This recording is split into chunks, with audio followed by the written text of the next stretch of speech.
Mari bersama-sama kita kembali lagi masuk di dalam doa. Bapa, ajarkan kami untuk senantiasa dengan kerendahan hati datang kepadamu, mencari akan kehendak-Mu ya Tuhan, sehingga dalam perjalanan hidup kami, segala sesuatu yang kami lakukan ya Tuhan, hanya untuk memuliakan nama-Mu, hanya untuk meninggikan nama-Mu, dan di dalam perjalanan hidup kami, boleh senantiasa menjadi berkat bagi orang banyak. Saat ini Tuhan, kami akan mendengarkan sebagian dari firman-Mu. Kiranya Tuhan sendiri yang mengurapi hamba-Mu yang penuh dengan keterbatasan, sehingga firman-Mu itu boleh membangkitkan kami, membangunkan kami untuk senantiasa berkarya hanya untuk meninggikan dan memuliakan nama-Mu saja. Terima kasih ya Tuhan, mohon Roh Kudus-Mu sendiri yang menuntun, memimpin perenungan kami pada pagi hari ini. Hanya di dalam nama Tuhan Yesus kami berdoa dan mengucap syukur. Amin. Shalom saudara-saudariku yang terkasih di dalam Tuhan. Sungguh bersyukur karena pada pagi hari ini kita boleh bersama-sama untuk merenungkan sebagian dari firman Tuhan.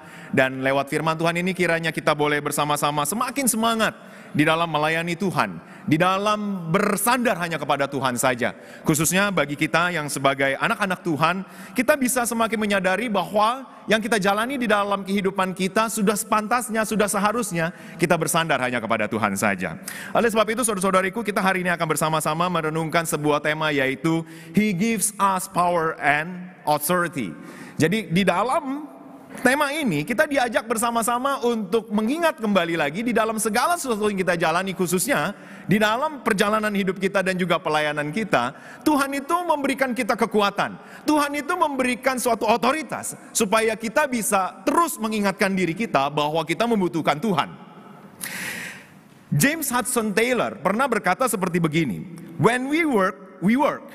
When we pray, God works." Saya ulangi sekali lagi, dia pernah mengatakan pada saat kita bekerja, kita bekerja. Tetapi pada saat kita berdoa, Tuhan yang bekerja.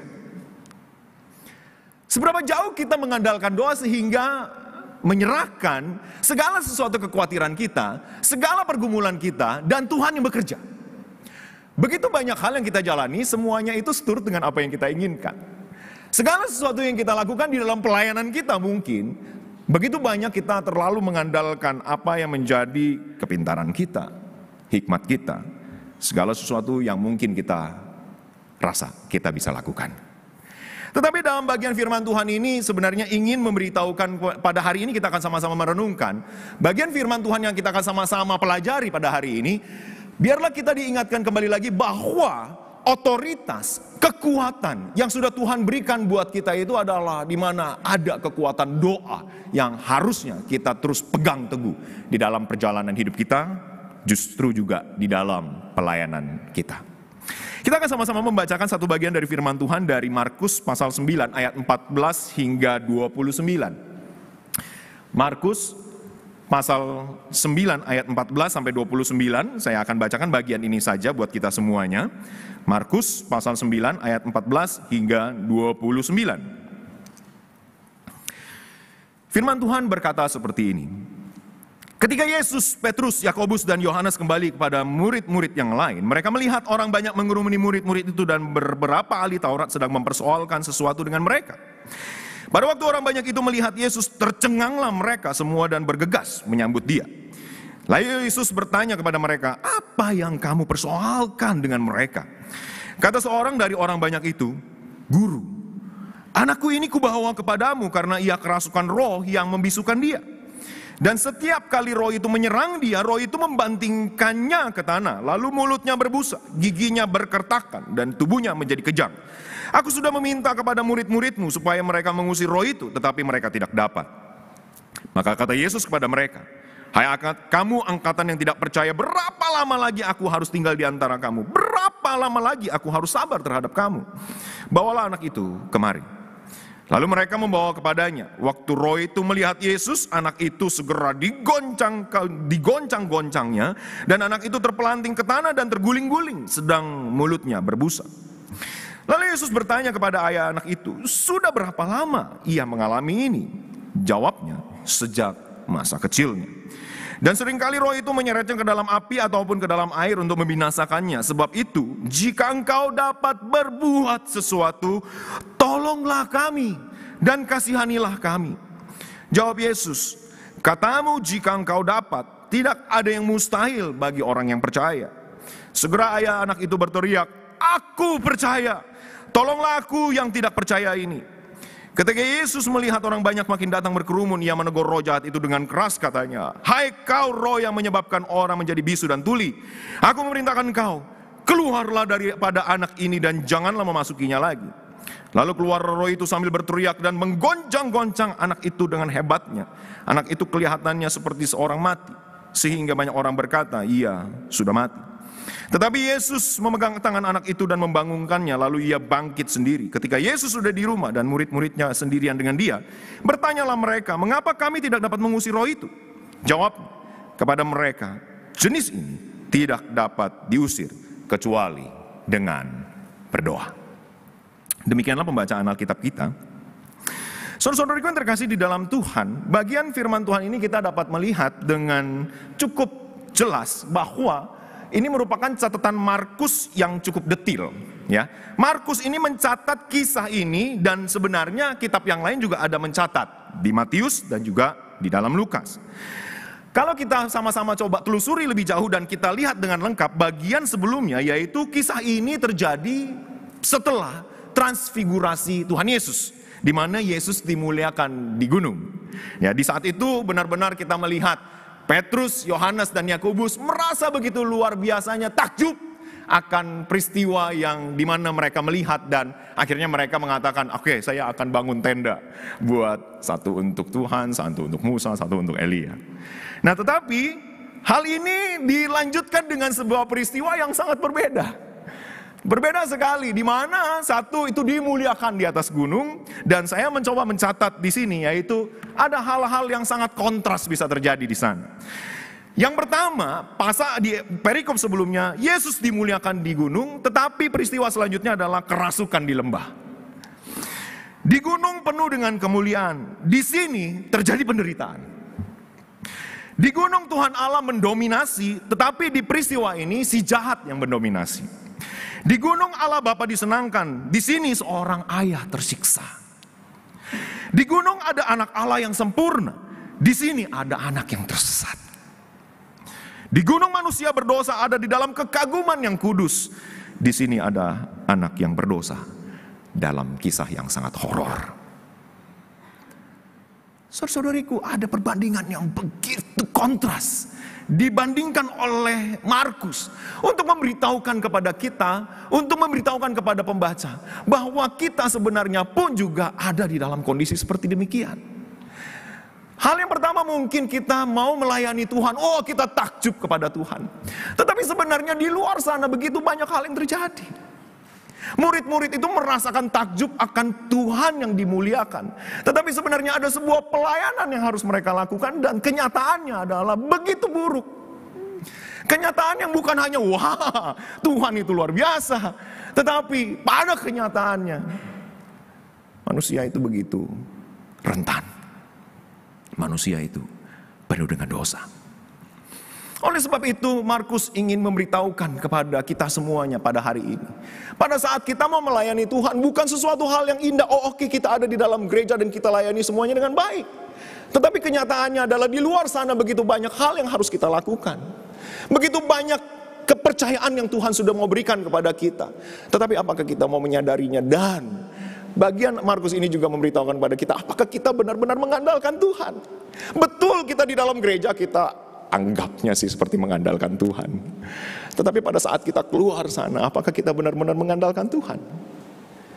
Mari kita akan sama-sama melihat dari kisah anak kerasukan ini, yang setelah dibandingkan dengan apa yang menjadi transfigurasi Tuhan Yesus di atas gunung, sehingga kita bisa semakin lebih memahami, oke ya Tuhan, saya ingin melayani-Mu, tetapi bukan melayani sesuai dengan apa yang saya inginkan, tapi melayani dengan kekuatan, dengan otoritas yang Tuhan sudah berikan di dalam kekuatan doa. Oleh sebab itu, saudara-saudariku, kita akan sama-sama melihat peristiwa tentang anak kerasukan ini. Oke, nggak keluar. Oke, boleh dibantu? Oke, semuanya dikeluarkan saja. Peristiwa dari catatan Markus ini kita bisa melihat ada peristiwa kerasukan roh jahat di sana. Setelah transfigurasi Tuhan Yesus, ada anak yang kerasukan roh jahat, dan kisah ini dilanjutkan dengan para murid yang gagal. Ada sesuatu hal yang menghalangi mereka di dalam pelayanan mereka, yang sehingga mereka itu perlu disadarkan kembali. Sebuah kegagalan yang dihadapi oleh para murid.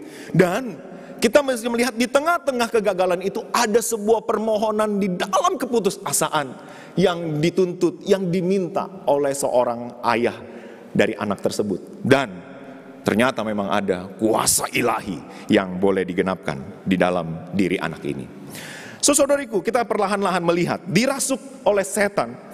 Murid-murid yang lain itu pada saat Tuhan Yesus turun bersama dengan 3 muridnya, mendapati murid-murid yang lain itu dengan ahli Taurat itu mempersoalkan sesuatu.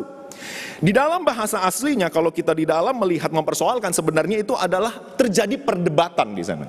Perdebatan tentang kenapa ada sesuatu hal yang terjadi di tengah-tengah murid-murid yang lain ini. Permasalahannya itu ternyata adalah yang diutarakan setelah Yesus itu bertanya kepada mereka, apa sih yang sebenarnya kalian perdebatkan? Ternyata ada sebuah permasalahan penting di sana, yaitu kerasukan roh jahat. Dan itulah yang menjadi sebuah cerita utama dalam bagian firman Tuhan ini. Apa yang menjadi pokok permasalahan? Kenapa kok permasalahan ini bisa timbul? Dan akhirnya Tuhan ingin mengajarkan sesuatu kepada para muridnya. Kalau kita melihat kembali sebenarnya apa yang menjadi kisah ini, sebenarnya sangat menarik sekali. Biasanya itu setan si jahat itu gak terlalu memperlihatkan apa yang menjadi cara kerjanya. Tetapi di dalam bagian firman Tuhan ini sangat jelas memperlihatkan bahwa setan itu menyampaikan apa yang menjadi serangannya. Bukan hanya sekedar setan yang berbicara, tetapi segala sesuatu manifestasi di dalam anak ini diperlihatkan. Dia ada di catatan kitab Matius itu dia ayan. Ada yang di dalam bagian firman Tuhan ini mengatakan dia mengguling-gulingkan diri. Dia tahan terhadap segala kondisi dan situasi. Jadi benar-benar di sini melihat ada sebuah keseriusan di dalam kerasukan ini sendiri. Sehingga Lukas pun mencatat ada tambahan, roh itu terus saja menyiksa dia dan hampir-hampir tidak mau meninggalkan dia. Ada sesuatu hal yang sepertinya tuh gak bakal ada penyelesaian. Di dalam mata manusia gak ada penyelesaiannya. Termasuk saat itu para muridnya itu gagal. Dan itulah yang kita mau sama-sama melihat. Apa sih sebenarnya yang terjadi di dalam kegagalan para murid? Padahal di dalam pasal sebelumnya, di pasal yang ke-6 ayat 7 dan 13, kuasa mengusir roh jahat itu sudah diberikan loh buat mereka. Terasa aneh? Kuasanya itu sudah ada. Tetapi kenapa pada saat ini kok Roh Kudus para murid-muridnya itu enggak bisa mengusir setiap dari roh jahat yang ada di dalam tubuh anak ini? Dan penyebab ketidakmampuan mereka untuk mengusir setan ternyata adalah kegagalan mereka untuk percaya. Kalau kita melihat dari ayat 29, di sana katakan jenis ini tidak dapat diusir dengan tanpa doa. Saudara-saudariku, teguran keras sebenarnya oleh Yesus ya. Udah dikasih kuasa, tapi kok ternyata enggak mengandalkan hal itu. Teguran keras disebutkan oleh Yesus kalau mereka ini angkatan yang sesat. Aduh, dikatakan sesat loh. Padahal kuasanya sudah ada. Tapi malah dikatakan sesat oleh Tuhan Yesus kepada para murid-muridnya. Saudariku, kalau kita bisa melihat dalam bagian ini, sebenarnya teguran Tuhan Yesus itu ingin memperlihatkan kepada mereka, pelayanan itu harus dilakukan. Tetapi pada saat engkau melakukan pelayananmu, apa sih sebenarnya yang engkau sedang lakukan? Apa sih yang sedang engkau andalkan? Apa sih yang engkau sedang ingin perlihatkan? Dengan hal pertanyaan yang sama juga sebenarnya buat kita semuanya. Apakah kita juga disebutkan dengan angkatan yang sesat? Karena kita sebenarnya sedang mengandalkan siapa yang kita layani. Di tengah-tengah kegagalan yang terjadi, ada sebuah kisah. Ada sebuah catatan yang sangat penting di dalam bagian firman Tuhan. Bagian ini, yaitu keputusasaan. seharusnya ada suatu hal yang bisa digenapi. Tetapi murid-muridnya tidak melihat, tidak memahami sebenarnya apa yang harusnya dijalani oleh para muridnya. Sebuah keputusasaan seorang ayah ditambah lagi dengan adanya tanda final tindakan roh jahat pada saat mendekati Yesus. Tadi ayat 20 kan kita sudah sama-sama lihat dengan jelas ya. Ayat 20 di sana mencatat, lalu mereka membawa kepadanya. Waktu roh itu melihat Yesus, anak itu segera digoncang-goncangnya dan anak itu terpelanting ke tanah, terguling-guling, sedang mulutnya berbusa. Saudara-saudariku, apa sih yang menjadi perasaan kita kalau kita adalah ayahnya? Suruh bawa kedatang Tuhan kepada Tuhan Yesus. Kita udah mau baik-baik melakukan, tapi ternyata yang terjadi itu tidak sesuai dengan apa yang kita inginkan. Sudah dibawa ke hadapan Tuhan Yesus, tapi anaknya ini malah semakin hebat terjadi tanda-tanda kerasukannya. Sebuah keputusasaan yang timbul. Ditambah lagi Tuhan Yesus bertanya, sudah berapa lama ia mengalami ini? Permisi tanya, Tuhan Yesus emang gak tahu? Tuhan Yesus gak tahu? Tahu. Tuhan Yesus tahu. Berapa lama anak ini pasti tahu kok. Tetapi memang sebenarnya ingin menunjukkan betapa hancurnya, betapa putus asanya ayah ini. Udah waktu saat dibawa melihat anaknya ini masih terus kejang-kejang. Pada saat dibawa Tuhan Yesus masih tanya, sudah berapa lama? Oleh sebab itu saudara-saudariku, sebenarnya Tuhan ingin mengajak para pembaca Markus dan juga kita semuanya saat ini, kita bisa melihat sebenarnya ada karya Tuhan yang ingin dinyatakan lebih besar lagi. Karya Tuhan yang benar-benar ingin ditinggikan lewat dari anak ini. Karena memang kalau kita melihat, sebenarnya ayah anak ini juga bukan orang yang penuh dengan iman. Ayah ini adalah penuh dengan keputusasaan, dengan kehancuran. Dia adalah manusia biasa dengan engkau dan saya itu sama. Kita itu punya keputusasaan. Kita punya segala hal-hal yang merintangi kita. Kita bisa melihat apa yang menjadi pernyataan dari ayah ini. Dia katakan, sebab itu jika engkau dapat berbuat sesuatu. Percaya gak dia? Masih setengah-setengah kan? Sebab jika engkau dapat berbuat sesuatu. Ayah ini begitu lemah, enggak yakin. Sebenarnya apakah memang jikalau memang dia sudah bawa anak ini kepada Tuhan Yesus, apakah memang bisa? Tetapi yang sangat menarik dari kisah ini adalah Tuhan Yesus kembali meresponinya ya, dengan pertanyaan dengan respon tadi yang dikatakan di sana.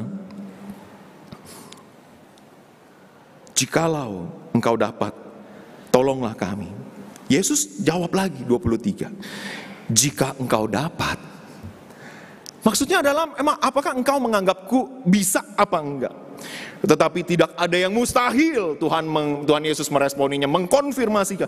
Tidak ada yang mustahil bagi orang percaya. Lalu ada sebuah pernyataan iman dari ayah ini. Aku percaya. Tolonglah aku yang tidak percaya ini. Aku percaya, tapi Tuhan tolong. Iman ini bukan keluar dari diri saya sendiri, tetapi Tuhan yang tolong. Jikalau hal ini bisa tergenapi dan timbul di dalam diri saya karena pertolongan Tuhan, pasti itu dapat dilakukan. Oleh sebab itu saudara-saudariku, Tuhan itu tidak dibatasi oleh iman yang tidak sempurna. Bahkan keyakinan terkuat pun itu selalu bercampur dengan keraguan. Tetapi jikalau Tuhan Yesus ingin menggenapinya, jikalau memang Tuhan Yesus ingin menunjukkan hal itu bisa terjadi, itu pasti terjadi. Amin. Dan kekuatan ilahi itu pun terpancarkan di dalam diri anak ini. Tuhan berbelas kasihan dan tidak mau menarik lebih lama lagi dengan keramaian yang semakin banyak. Akhirnya nanti bisa timbul keributan di sana dan di sini, dan Tuhan memang akhirnya di timing yang tepat, di waktu yang tepat, kesembuhan itu terjadi di dalam diri anak ini. Kesembuhan yang diberikan membawa penjelasan lebih lanjut kepada murid-muridnya bahwa pengusiran setan butuh untuk bergantung kepada Tuhan dan jangan lalai untuk berdoa. Dengan arti yang lain adalah kerendahan hati dan berdoa bergantung hanya kepada Tuhan dan bukan kepada manusia. Di dalam catatan Matius itu menarik sekali, dia katakan begini tentang biji sesawi. Jikalau imanmu itu ada sebesar biji sesawi. Tetapi ini di sini bukan menjadi besarnya iman yang harus kita capai, tetapi minimal iman yang kita butuh miliki, saudara-saudariku. Gak perlu kita yang namanya kita berbangga diri dengan iman yang kita miliki, tetapi minimal iman yang kita miliki saja, Tuhan itu pun juga bisa berkarya. Tetapi yang penting dalam bagian firman Tuhan ini yang Markus ingin berikan kepada kita, kekuatan penyembuhan itu datangnya dari doa yang percaya kepada Tuhan. Iman yang tidak sempurna, tetapi gigih, itu menjadi cukup buat Tuhan. Oleh sebab itu, saudara-saudariku terkasih di dalam Tuhan, kita sebagai murid Yesus melihat dari kisah anak yang kerasukan dan akhirnya mendapatkan belas kasihan dari Tuhan. Sebenarnya ada hal-hal yang bisa kita pelajari, saudara-saudariku. Yang pertama adalah, kita apakah memang mau mengikuti Yesus dan sungguh mau melayani. Melayani itu bukan melayani diri, bukan melayani orang lain, tetapi melayani Tuhan dan menyatakan karya Tuhan di dalam diri semua orang. Itulah yang mau kita sama-sama wujudkan. Jadi bukan hanya kita mengikuti seperti halnya murid-murid yang tadi, hanya untuk tinggal di gunung saja, enggak. Tetapi yang harus dilakukan adalah melayani Tuhan. Dan karya Tuhan boleh dinyatakan. Yang kedua adalah melayani seturut dengan kehendak Tuhan. Seturut dengan kehendak Tuhan adalah dengan kerendahan hati yang disampaikan oleh para muridnya yang harusnya bisa dilakukan. Bukan mengandalkan dengan apa yang dikatakan, oke, aku sudah berikan kuasa kepadamu dan kamu lakukan aja. Enggak. Tetapi apakah kita kembali lagi kepada kuasa dan otoritas Tuhan? Seringkali kan kita lalai untuk mengintrospeksi diri kita untuk hal ini kan. Kita lakukan pelayanan, ya kita lakukan. Tetapi pada saat kita ditanya, pada saat kita mau melayani, apa yang menjadi tujuan pelayanan kita? Siapa yang mau kita layani? Ngapain kita melayani? Kita kan butuh bertanya lebih lanjut lagi di dalam pelayanan kita kan. Dan yang terakhir adalah Tuhan akan memberikan kekuatan untuk mereka yang bersandar hanya kepada Tuhan saja. Tuhan itu pasti akan menyatakan karyanya buat kita semuanya. Jikalau kita dengan kerendahan hati datang hanya kepada Tuhan dan bersandar penuh hanya kepada Dia saja. Karena when we work, we work. When we pray, God works. Jangan sampai kita hanya mengandalkan diri kita, tetapi bersandarlah hanya kepada Tuhan yang memberikan kekuatan bagi kita semuanya.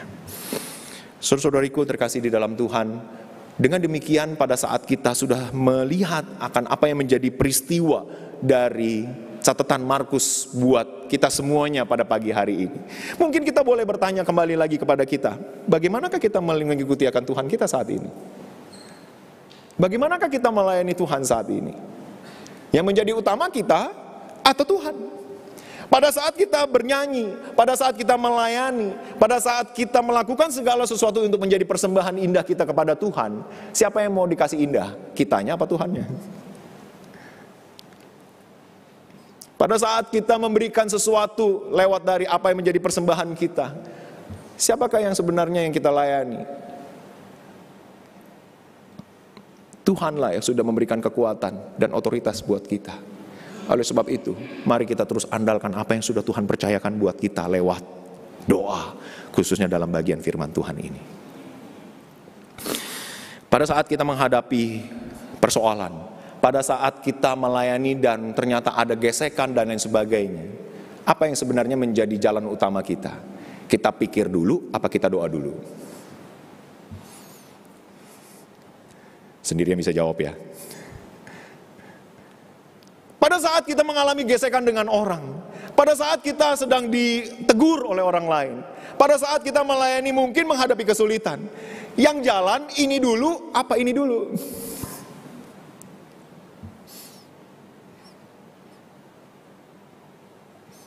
Itulah yang sebenarnya butuh kita sama-sama datang kepada Tuhan. Memohon kiranya Tuhan sendiri yang terus mengingatkan diri kita, karena kekuasaan dan otoritas itu ada di dalam iman yang berfokus hanya kepada Tuhan saja. Sehingga pada saat kita menyadari Tuhan itu ada kekuatan buat kita, kiranya kita mau terus bersandar lewat apa yang bisa kita lakukan. Pertama-tama lewat lutut yang berdoa, tangan yang terlipat, bersandar hanya kepada Tuhan saja. Saudara-saudara yang terkasih di dalam Tuhan, oleh sebab itu pada saat kita merenungkan, mengingat kembali lagi apa sebenarnya yang Tuhan sudah mau genapkan di dalam kehidupan kita lewat dari pelayanan yang sudah dipercayakan buat kita. Kisah ini adalah mengusir setan, tetapi saya mau tarik lebih luas lagi. Apakah kita pada saat melayani, melakukan segala sesuatu yang sudah Tuhan percayakan, kita kembali lagi hanya kepada kekuatan Tuhan dan otoritas Tuhan saja? Iman harus berfokus kepada Allah dan bukan kepada diri sendiri. Yang mau kita fokuskan adalah hanya kepada Tuhan dan bukan kepada diri kita. Melihat perjalanan pelayanan, jikalau saya boleh kembali memflashback apa yang terjadi di dalam pelayanan saya sungguh merasakan yang namanya pada saat hanya mengandalkan diri sendiri, kegagalan itu sering terjadi. Tetapi pada saat dengan hati yang tersungkur di hadapan Tuhan, dengan lutut yang mau berlutut, dengan tangan yang hanya mau menengadah kepada Tuhan, Tuhan akan menyatakan kuasanya. Oleh sebab itu tadi saya sangat terkesan sekali jikalau kita boleh bersama-sama berlutut di hadapan Tuhan. Sebuah arti di mana kita mau berserah hanya kepada Tuhan saja. Saudara-saudariku, hal ini pun terjadi di dalam pelayanan yang saya jalani. Pada saat saya mengawali perjalanan pelayanan saya di dalam studi teologi saya sangat bersyukur kepada Tuhan karena Tuhan menggenapkan akan janjinya kepada saya. Bukan masalah kalau ini kan konteksnya pengusiran setan ya, saya nggak punya pengalaman pengusiran setan. Tetapi saya mempunyai pengalaman doa yang benar-benar Tuhan jawab turut dengan apa yang menjadi kehendak Dia. Dan saya masih boleh sampai saat ini, saya masih bisa melayani Tuhan. Yang ingin saya bagikan adalah pada saat saya studi teologi saya di tahun pertama, saya menghadapi kesulitan yang sangat berat. Karena apa? Karena memang saya mengambilnya di dalam departemen Chinese begitu ya. Jadi saya mengambilnya dalam bahasa Mandarin dan sebuah pergumulan juga buat saya untuk mengambil studi dalam bahasa ini. Karena latar belakang saya yang kurang terlalu solid untuk mendukung saya di dalam studi teologi saya. Lalu dalam ujian saya yang pertama, saya dinyatakan gagal. Saya dinyatakan gagal untuk mata kuliah yang pertama ini. Saat itu saya benar-benar putus asa. Saya berdoa hanya kepada Tuhan, Tuhan sebenarnya apa sih yang ingin Engkau genapkan di dalam diri saya? Jikalau memang Tuhan ingin saya melayani, Tuhan tunjukkanlah apa yang menjadi kuasa-Mu. Jangan saya sudah masuk di sini, nanti padahal sudah ditanya, kamu mau menjadi apa? Mau jadi hamba Tuhan. Tetapi lulus dari sekolah teologi enggak. Nilainya berapa? Aduh, makin malu. Saat itu di tengah-tengah kondisi saya merasakan, Tuhan, saya sudah mempersembahkan diri saya. Jikalau memang Tuhan ingin menyatakan kuasa-Mu dan Engkau ingin memilih saya, memakai saya untuk pelayanan ini, Tuhan nyatakan kuasa-Mu. Saya mau hanya bersungkur di hadapan-Mu, saya ingin hanya berdoa hanya kepada-Mu. Jikalau memang Tuhan ingin menyatakan kuasa-Mu dan otoritas-Mu, tampakkanlah di dalam diri saya. Jikalau saya memang benar-benar Tuhan ingin pakai, saya minta nilai yang cukup untuk saya studi lanjut. Itu doa saya. Dengan tetesan air mata, dengan hati yang hancur di semester saya yang pertama. Berjalan, 2 tahun, 3 tahun. Puji Tuhan, saya ada sampai saat ini. Dan yang sangat ajaibnya, saudara-saudariku, nilainya sama dengan permohonan saya. Tepat, enggak lebih, enggak kurang. Kiranya Tuhan yang terus menolong kita, dan kita mau yakin kekuatan doa dari hati yang hancur, dari hati dengan kerendahan hati di hadapan Tuhan. His power, His authority, kekuatan dan otoritas Tuhan akan dinyatakan buat kita semuanya di dalam pelayanan kita. Mari kita berdoa.